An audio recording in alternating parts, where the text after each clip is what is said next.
আচ্ছা, প্রফেশনাল লাইফের জার্নিটা ঠিক কোথা থেকে শুরু হয়? একদম প্রথম এবং সবচেয়ে গুরুত্বপূর্ণ ধাপটা কি? হ্যাঁ, সিভি লেখা। তো আজকে আমরা ঠিক এই ব্যাপারটারই একদম গভীরে যাব আর এর সব খুঁটিনাটি দিকগুলো নিয়ে কথা বলবো। একবার ভেবে দেখেছেন কি সারা দিনের ২৪ ঘন্টার মধ্যে প্রায় ৮ থেকে ৯ ঘন্টা এই বিশাল সময়টা কিন্তু আমরা আমাদের কর্মক্ষেত্রে কাটাই। মানে জীবনের একটা বিরাট অংশই কিন্তু এই কাজের সাথে জড়িয়ে আছে। আর ঠিক এই কারণেই ব্যাপারটা এত সিরিয়াস। একটা কথা তো আমরা প্রায় শুনি, তাই না, যে একটা ভালো চাকরি কিন্তু বাকি জীবনের গতিপথটাই ঠিক করে দেয়। সোজা কথা এখানে হেলাফেলা করার কোনো জায়গাই নেই। আচ্ছা, তো তাহলে এই ভালো চাকরিটা পাওয়ার উপায় কি? পড়াশোনা শেষ করেই হোক বা একটা চাকরি ছেড়ে আরেকটায় যাওয়ার সময়ই হোক, দুটো ক্ষেত্রেই কিন্তু মেইনলি দুটো হার্ডল পার করতে হয়। একটা দারুণ সিভি বানানো, আর ২ ইন্টারভিউতে ভালো করা। এই দুটোই কিন্তু সাকসেসের আসল চাবিকাঠি। ব্যাপারটা শুনতে খুব সিম্পল, তাই না? কিন্তু এখানেই আসল টুইস্ট। একটা সিভি লিখতে হয়তো খুব বেশি খাটুনি লাগে না, কিন্তু এর ইম্প্যাক্টটা বিশাল। এই সামান্য একটু চেষ্টায় যদি ফাঁকি দেয়া হয়, তার ফল কিন্তু সারা জীবন ভোগ করতে হতে পারে। ভাবা যায়? তো সিভি জিনিসটা আসলে কি? জাস্ট এক টুকরো কাগজ? না, একদমই না।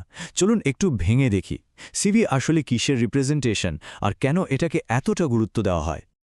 সিভি বা কারিকুলাম ভিটা, এটা কিন্তু শুধু একটা ডকুমেন্ট না, এটা একটা স্কিল, একটা প্রফেশনাল স্কিল। এটা আসলে একজন সম্ভাব্য এমপ্লয়ারের কাছে আমাদের একটা আয়নার মতো কাজ করে। মানে আমাদের এডুকেশন, স্কিলস, এক্সপিরিয়েন্স, অ্যাচিভমেন্টস সবকিছু এক জায়গায় গুছিয়ে তুলে ধরে। আচ্ছা, এই পয়েন্টে এসে একটা প্রশ্ন আসতেই পারে। সিভি তো অন্য কাউকে দিয়েও লিখিয়ে নেওয়া যায়, তাই না? অনেকেই তো করে। তাহলে এত জোর দিয়ে কেন বলা হচ্ছে যে নিজের সিভি নিজে লেখা উচিত?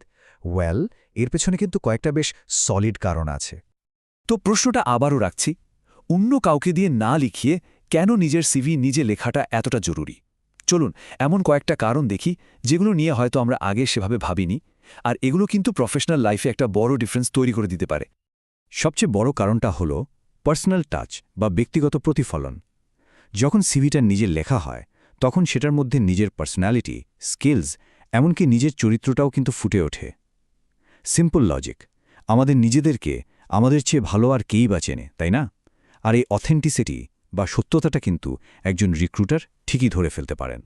২ নম্বর কারণটা আরও ইন্টারেস্টিং, আর সেটা হলো সেলফ অ্যাওয়ারনেস বাড়ে, মানে আত্মসচেতনতা।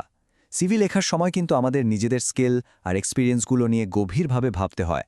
আমি আসলে কি পারি, আমার স্ট্রং পয়েন্ট কোনটা, এই প্রশ্নগুলো সামনে চলে আসে। আর একবার নিজের শক্তি আর দুর্বলতার জায়গাগুলো পরিষ্কার হয়ে গেলে ইন্টারভিউ বোর্ডের কথা বলার কনফিডেন্সটাই বদলে যায়। আর ৩ নম্বর বেনিফিটটা হলো কাস্টমাইজেশনের সুবিধা।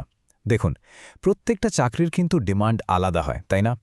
এখন সিভিটা যদি নিজের হাতে লেখা থাকে তাহলে যে কোনো জবের জন্য যখন খুশি যেমন খুশি একটু এদিক সেদিক করে নেওয়াটা অনেক সহজ হয়ে যায়। এতে কিন্তু প্রতিটা অ্যাপ্লিকেশনের সাকসেস রেট অনেক বেড়ে যায়। সুতরাং সব মিলিয়ে বটম লাইনটা কি দাঁড়ালো?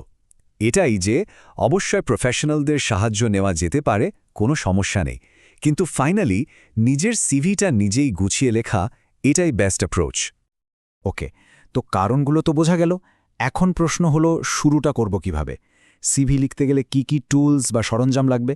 ভয় পাওয়ার কিছু নেই, খুব কঠিন বা জটিল কিছু না, বরং খুবই সহজ আর হাতের কাছের কিছু জিনিস। দেখুন, লিস্টটা খুবই সিম্পল। প্রথমেই লাগবে মাইক্রোসফট ওয়ার্ড, যা মোটামুটি সবার কম্পিউটারেই থাকে। এরপর অনলাইন রিসোর্স, যেমন ধরুন ইউটিউব। আর সবশেষে অনলাইনে ফ্রিতেই পাওয়া যায় এমন হাজারো টেমপ্লেট আর লেআউট। ব্যাস, এই কটা জিনিস থাকলেই কিন্তু কাজ শুরু করে দেয়া যায়। এখানে একটা ছোট্ট কিন্তু খুবই কাজের টিপস দিয়ে রাখি। সিভি বানানোর সময় এমএস ওয়ার্ড ব্যবহার করাটা খুব সুবিধাজনক, কিন্তু কাউকে যখন পাঠাবেন তখন সবসময়, আমি আবারও বলছি, সবসময় পিডিএফ ফরম্যাটে পাঠাবেন। কেন? কারণ এতে আপনার সিভির ডিজাইন বা ফরম্যাটিংটা একদম ঠিকঠাক থাকে, নষ্ট হয়ে যাওয়ার কোনো ভয়ই থাকে না।